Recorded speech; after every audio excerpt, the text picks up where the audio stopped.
Now I'm looking into it and we'll have an answer soon. For 2 years, I've been saying that I support legalization everywhere. Why is cannabis legalization suddenly high on every Israeli politician's agenda, making many other serious issues go up in smoke? And which party will take a hit as a result? We'll have a blunt conversation with our roundtable of candidates and pundits on this and everything election-related. Meanwhile, on Capitol Hill, has the recent turmoil over Congresswoman Ilhan Omar indeed forced Jews to rethink their long-standing commitment to the Democrats? We'll discuss Jexodus, a new movement calling on Jews to leave the party. And after Speaker Nancy Pelosi throws some cold water on the calls to impeach President Trump, some colleagues come out in support. The only thing worse than putting the country through the trauma of an impeachment is putting the country through the trauma of a failed impeachment. Yet others remain undeterred. I'm confident that the impeachment will go forward. We'll tackle all these stories head-on and expose the spin right here on The Spin Room. From the i24 News Studios at the Port of Jaffa in Tel Aviv is host Ami Kaufman.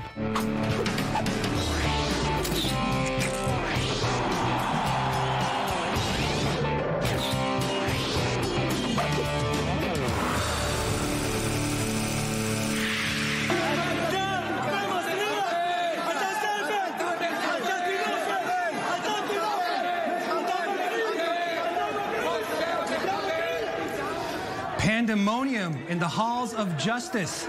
Thanks for joining us on The Spin Room. And that scene that you just saw took place in Israel's Supreme Court. That was a member of the Arab political party Balad in a screaming match with a member of the ultra-nationalist party Jewish Power. It took place today during the periodical test to Israeli democracy as the High Court hears petitions to disqualify candidates from running for office. As you can see, the debate became very heated and peaked with a right-wing member of parliament, Bezalel Smotrich, actually scolding Israel's Supreme Court President Esther Hayut and reprimanding her alleged disdain for the Israeli parliament. We'll break it all down with today's Spin Doctors, a candidate for parliament from the blue and white list, the main rival to Benjamin Netanyahu's Likud party. That is Ruth Wasserman Lande, International Relations Director for the Likud, Eli Chazan, and my favorite pollster and political strategist this side of the Atlantic, Dr. Dalia Shenlin. It is great to see all of you. Thanks for coming on the show, guys. Thanks, Ruth, let me start with you. What's your reaction to these images that we just saw from the Supreme Court? First of all, it's wonderful to have a democracy, a vibrant democracy in a country, the only actual democracy in the Middle East. And it's very important to have people that respect the rule of law in this country.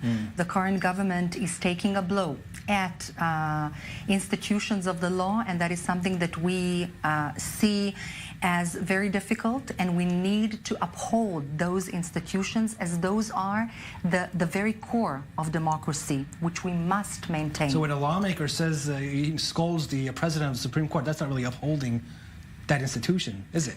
On the contrary, I'm saying we need to uphold the institutions that maintain the law in the country and the democracy. Your party leader, Netanyahu, is embracing these people like Ben Gvir and Smotrich. He sat in the coalition with him until now. No doubt. Obviously has no respect for the court, does he? I mean, that means that your party has no respect for the court either. Not necessarily. We have a lot of respect to the Supreme Court in Israel. We disagree about some issues, and we will do everything human possible in order to bring back the old order when the Supreme Court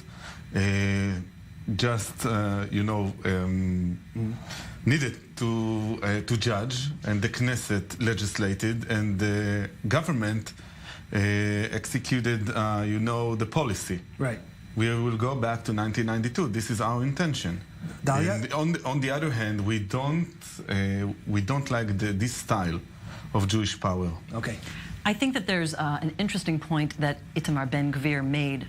If I remember his quote correctly, he said, it's really awful that the Supreme Court is allowing the Arab party to run and not allowing us because we are loyal to the state. And I don't see that as a great example of respecting the rule of law. What I see is that he is portraying a situation in which the Supreme Court is purely a politicized body.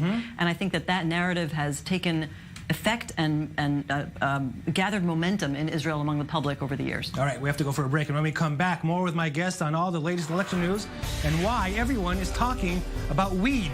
I believe I speak on behalf of my guests when I promise it's going to be a joint effort.